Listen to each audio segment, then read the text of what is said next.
گناہوں سے منع کرتے تھے اور خود جو ہے گناہوں سے باز نہیں آتے تھے، تو فرمایا کہ ان کے لیے ثواب نہیں بلکہ عذاب اور سخت ترین عذاب ہوگا۔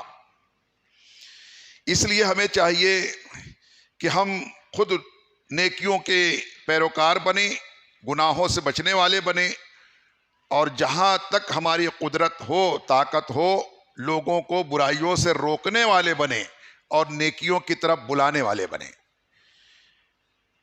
ام المومنین حضرت عائشہ صدیقہ رضی اللہ عنہا سے روایت ہے کہ آقا نعمت صلی اللہ تعالی علیہ وسلم نے ارشاد فرمایا کہ اللہ تعالی نے قریہ یعنی کہ گاؤں والوں پر عذاب بھیجا، ان میں 80,000 ایسے لوگ بھی تھے جنہوں نے انبیاء اکرام علیہ السلام کی طرح نیک عمل کیے تھے۔ پوچھا یہ کیسے ہوا؟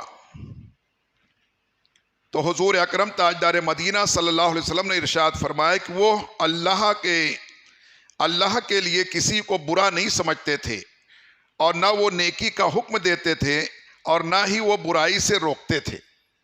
اللہ اکبر۔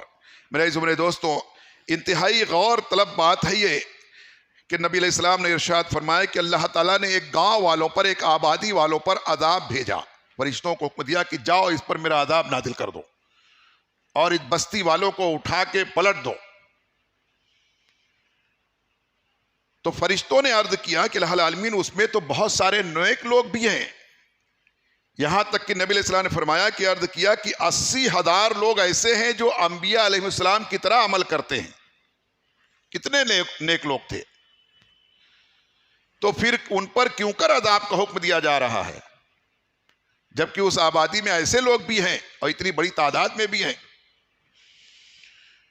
تو نبی علیہ السلام نے فرمایا کہ وہ اس لیے کہ وہ لوگ خود تو نیک عمل کرتے تھے مگر دوسروں کو نیکی کی دعوت نہیں دیتے تھے۔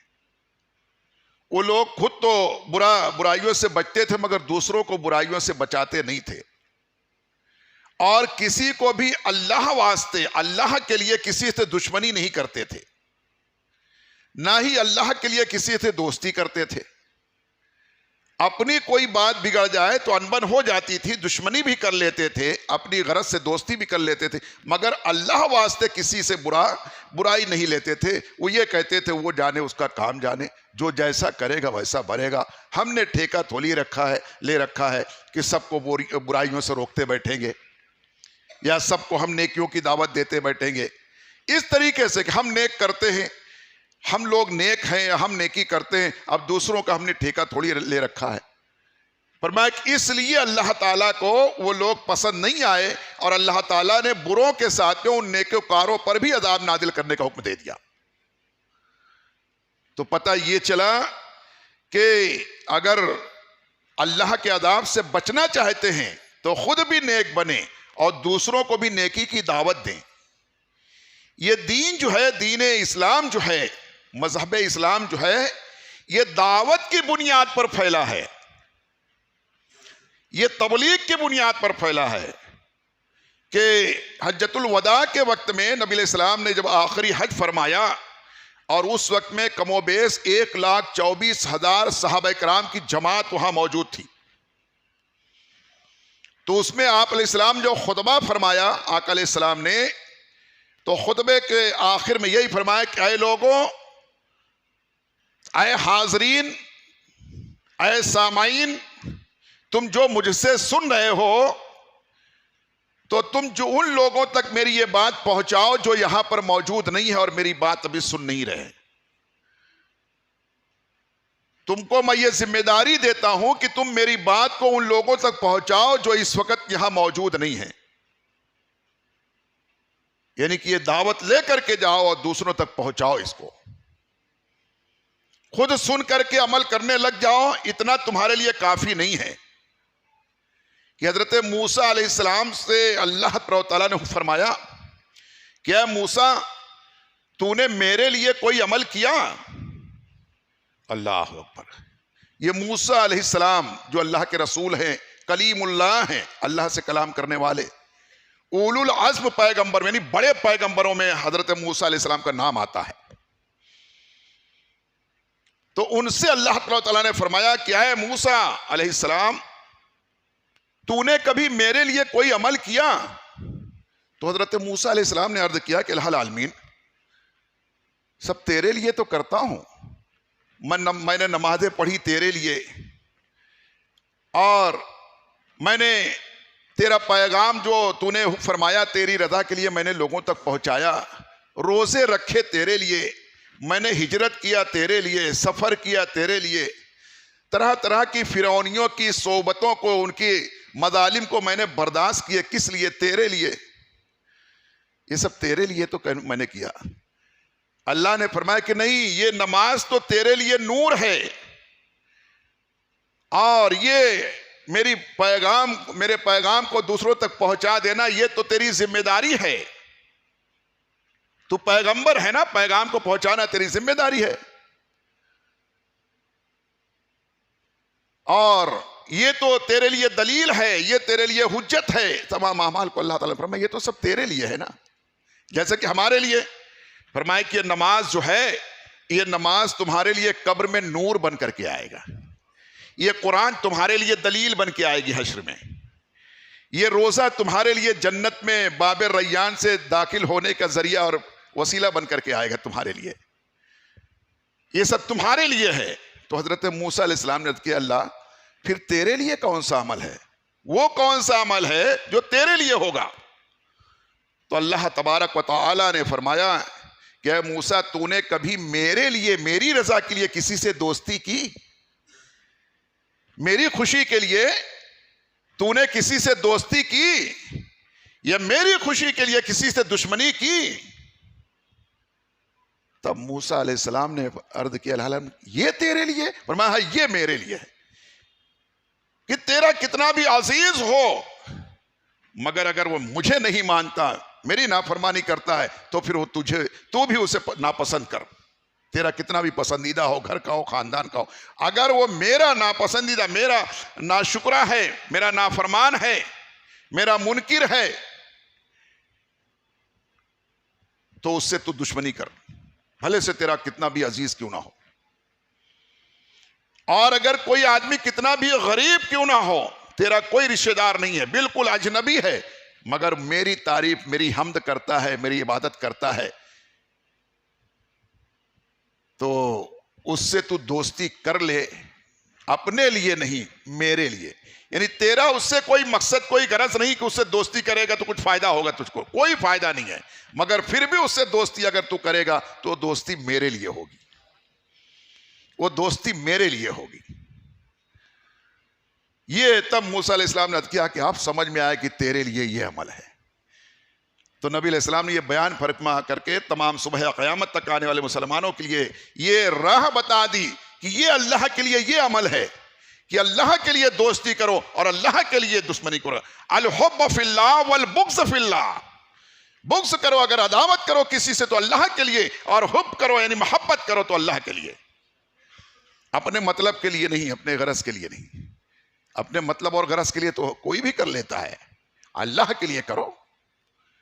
فرمایا یہ کہ اگر اللہ کے لیے نہیں تو تمہارا کتنا بھی عزیز ہو وہ تمہارا تو ہوگا، اللہ کا نہیں ہوگا۔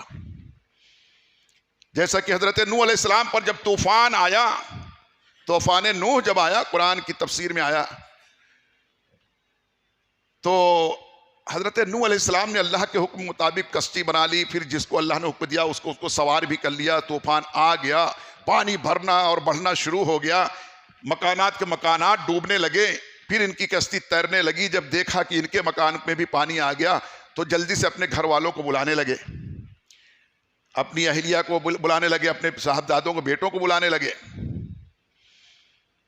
تو جب ایک لڑکے کا نام غالباً سام تھا یا کیہام تھا، بہرکیف جب اس کو نام لے کے بلایا کہ بیٹا جلدی آ جا، تو جلدی آ جا، کشتی میں تو بھی سوار ہو جا، اللہ تعالیٰ نے فرمایا اسی وقت اے نوح خبردار اس کا نام لیا تو، خبردار اس کو اگر بلایا تو وہ تیرے اہل میں سے نہیں ہے، جو میرا نہیں ہے وہ تیرا نہیں ہے، کیونکہ وہ بیٹا نافرمانوں میں تھا۔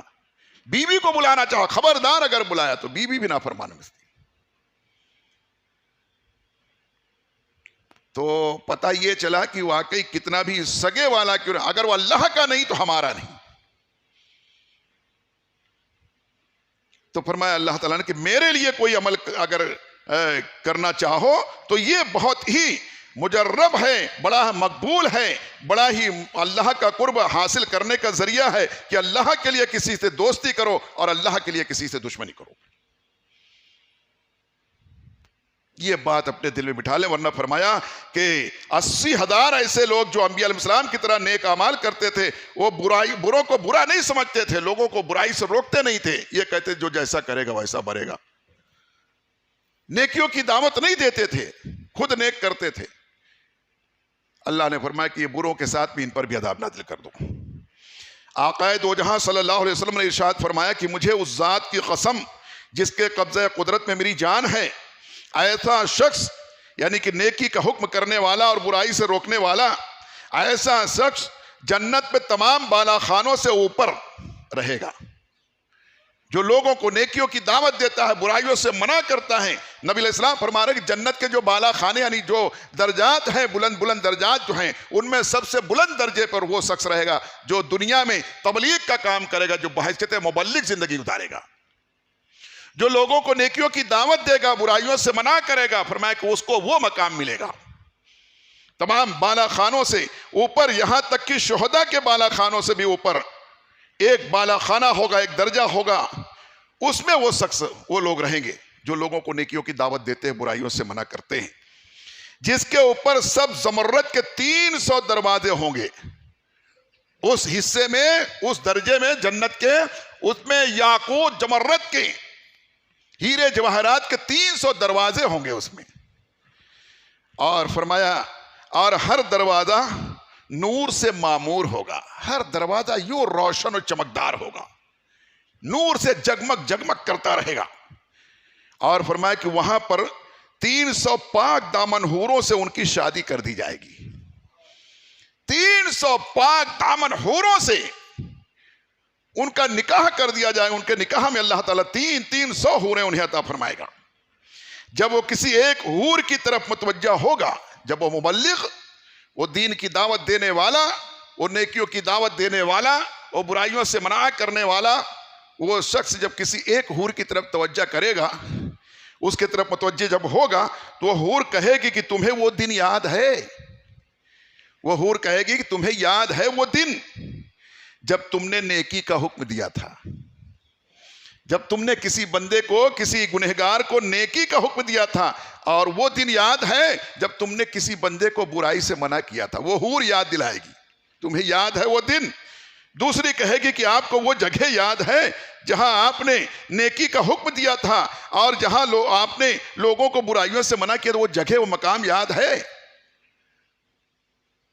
پھر کہیں گے اسی کے عوض میں اللہ تعالیٰ نے ہمیں تمہاری خدمت میں ڈال دیا ہے.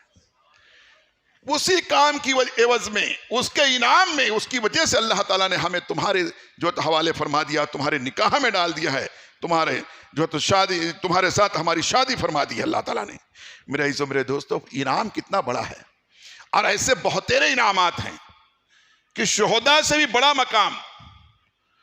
حدیث پاک میں آتا ہے نا کہ جو کوئی روئے زمین پر نبی علیہ السلام کی ایسی سنت کو زندہ کرے جس کو لوگ مردہ سمجھنے لگے ہوں، جس کو لوگ مردہ سمجھے، یعنی کہ عمل کرنا جس پر ضروری نہ سمجھتے ہوں. جیسے کہ یہ امامہ باندھنا، اب تو الحمدللہ جب سے یہ تحریکیں آئیں، میں تو بار بار ان کے لیے دعا کرتا ہوں.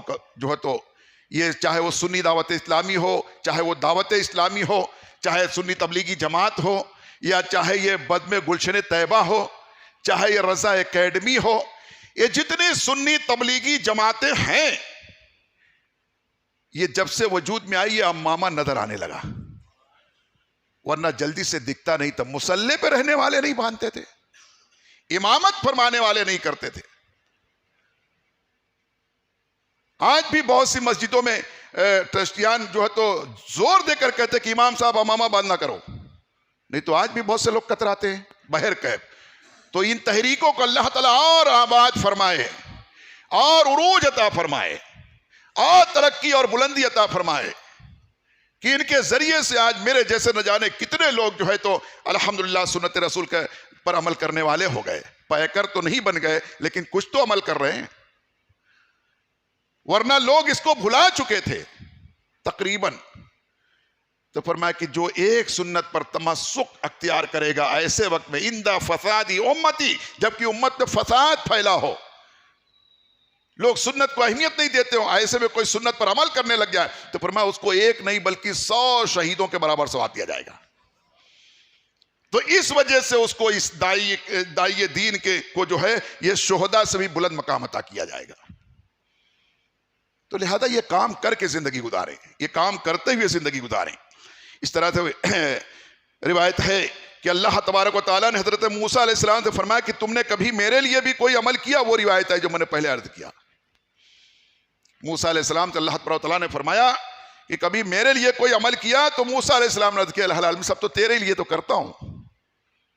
پھر وہ کہ جیسا کہ آپ نے سماعت فرمایا کہ اللہ نے فرمایا کیا تو نے میرے لیے کبھی کسی سے دوستی کی اور میرے لیے کبھی کسی سے تو نے دشمنی کی؟ موسیٰ علیہ السلام نے کیا آپ سمجھا کہ تیرے لیے یہ عمل ہے. تو اپنے مطلب کے لیے تو بہت دوستی کرتے ہیں نا، کبھی اللہ کے لیے دوستی کر لے. اور میں تو بارہا ہر جگہ جہاں جہاں درس میں نے دیا اور دیتا ہوں یہ بات کہتا ہوں، آؤ مجھ سے دوستی کر لو، اللہ کے لیے کر لو. مجھ میں کچھ نہیں ہے اور میں کچھ بھی نہیں ہوں، اللہ واسطے دوست بنا لو اور دوست بن جاؤ. اور الحمدللہ انشاءاللہ آپ سب میرے دوست ہیں، جتنے ہیں آپ جتنے ہیں سب میرے دوست ہیں. اور یہ دوستی کی کوئی اور وجہ نہیں ہے، صرف یہ دین کے کام کی وجہ سے ہے، دینی خدمات کی وجہ سے ہے. فرماتے پیارے دینی بھائیوں، آج اگر کوئی کسی سے دوستی کرتا ہے تو اپنے مفاد کے لیے، اپنے فائدے کے لیے، کوئی کسی سے دشمنی کرتا ہے تو ذاتی اناد کے لیے، یعنی اپنی ذاتی اناد اور بغض اور عداوت کی وجہ سے. ہمیں چاہیے کہ اگر ہم کسی سے دوستی کریں تو صرف اللہ اور اس کے رسول علیہ السلام کے لیے، کسی سے دشمنی کریں تو صرف اللہ تبارک و تعالیٰ اور اس کے حبیب علیہ السلام کے لیے. یہی ہمارے لیے فلاح دارائن کی سبب بنے گا، آخرت میں کامیابی کا ذریعہ انشاءاللہ بنے گا. حضرت ابو عبیدہ بن جراح رضی اللہ تعالیٰ عنہ کہتے ہیں کہ میں نے سرکار مدینہ علیہ السلام سے پوچھا کہ یا رسول اللہ علیہ السلام، اللہ تبارک و تعالیٰ کی بارگاہ میں کون سے شہید کی عزت زیادہ ہے؟ شہداء میں سے کون سے شہید کی عزت زیادہ ہے؟ سرور کائنات علیہ السلام نے ارشاد فرمایا وہ جوان، وہ جو ان ظالم حاکم کے سامنے گیا اور اسے نیکی کا حکم دیا اور برائی سے روکا اور اسی وجہ میں اسے قتل کر دیا گیا، بادشاہ نے اسے قتل کر دیا، اور اگر اسے نہیں قتل کیا گیا تو وہ جب تک زندہ رہے گا اس کے گناہ نہیں لکھے جائیں گے. نبی علیہ السلام نے فرمایا کہ سب سے بلند اس شہید کا مقام ہوگا جو کسی ظالم بادشاہ کے پاس جائے. کوئی نوجوان، کوئی شخص، کوئی مسلمان کسی ظالم بادشاہ کے پاس جائے اور اس کو نیکی کا حکم دے، دیکھ ظلم سے باز آ جا، یہ جو تو کرتا ہے یہ ظلم ہے، یہ گناہ ہے، یہ ناانصافی ہے، اس کو چھوڑ دے اور نیک اعمال میں لگ جا، اللہ کی بندگی کرنے لگ جا. تو اس سے بڑا بھی کوئی ہے، تو بھلے سے بادشاہ ہے مگر تمام بادشاہوں کا بادشاہ اللہ وحدہ لا شریک ہے. بادشاہ ناراض ہو جائے، جلال میں آ جائے، غصے میں آ کر اس کو قتل کر دے کہ تیری یہ ہمت مجھے آیا سمجھانے کے لیے؟ جیسا آج بہت سارے لوگ کہتے نا ہمیں سمجھانے آئے ہو، جاؤ اپنا کام کرو، ہمیں پڑھانے بتانے آئے ہو. ایسا لگتا ہے کہ جیسے وہ سب کچھ پڑھ کر کے پیدا ہو گئے ہیں اور زندگی دیکھو تو ان کی بالکل بے راہ روی کا شکار ہے. تو بہرکیف ایسا بادشاہ کے پاس کوئی جا کے نیکی کا حکم دے، اس کو ظلم سے روکنے کی کوشش کرے، دعوت دے اور غصے میں آ کر بادشاہ اس کو قتل کر دے تو وہ شہید ہوگا، اور ایسا شہید تمام شہداء سے بڑے مقام پر فائز کیا جائے گا. یہ فرمایا نبی علیہ السلام نے. تو اس لیے میرے دوستوں، جہاں تک ممکن ہو ہمیں یہ نہیں دیکھنا نہیں یار ان کو کون کہنے جائے، ایک مرتبہ جا کے کہنا تو چاہیے، کوشش تو کرنا چاہیے. اگر ڈائریکٹ خود جا کر کے جو تو فیس ٹو فیس اگر سینہ بسینہ جا کر نہیں ہمت پڑ رہی ہے کوئی وجہ، تو کسی اور ذرائع سے، کوئی لنک، کوئی وسیلے کے ذریعے سے، کسی اور کو جو ہے تو ذریعہ بنا کر اس کے ذریعے سے اس کو وہاں تک نیکی کی دعوت بہرحال پہنچانے کی کوشش کرنا چاہیے، کتنا بھی بڑا ظالم ہو۔ اگر اس میں مارے بھی گئے، اگر قتل بھی کر دیے گئے تو شہید میں لکھے جائیں گے، اور شہید ایسے ہوں گے کہ تمام شہداء سے بلند مقام، بڑا اجر دیا جائے گا۔ یہاں تک کہ میدان میں وہ شہید جن کے ہاتھ کاٹے گئے، پیر کاٹے گئے، چھلنی کیے گئے، پھر شہید ہوئے، فرمایا اس سے بڑا مقام اس شہید کو ملے گا جو دین کی دعوت دینے کے لیے گیا اور اس کی وجہ سے قتل کر دیا گیا۔ یہ اس کو یہ مقام ہے، کیونکہ جو کچھ بھی ہے، علامہ اقبال نے کیا کہا کہ میری زندگی کا مقصد تیرے دین کی سرفرازی، میں اسی لیے مسلمان، میں اسی لیے نمازی۔ یعنی زندگی کا مقصد ہم مسلمانوں کا جو ہے وہ یہ ہونا چاہیے کہ اللہ کے دین کی سرفرازی کے لیے جئیں، اس کی ترقی کے لیے جئیں، اس کے فراوانی کے لیے جئیں، اس کی تبلیغ کے لیے جئیں۔ ورنہ دنیا لے کے کون آیا اور کون دنیا لے کے جانے والا ہے؟ اس لیے ہمیں اور آپ کو چاہیے کہ ہم اپنے مذہب اور مسلک کے کام میں ضرور بھی ضرور لگیں، اللہ کے دین کی تبلیغ میں لگیں، لوگوں کو نیکیوں کی دعوت دیں، برائیوں سے منع کریں گے انشاءاللہ۔ اللہ خیر فرمائے۔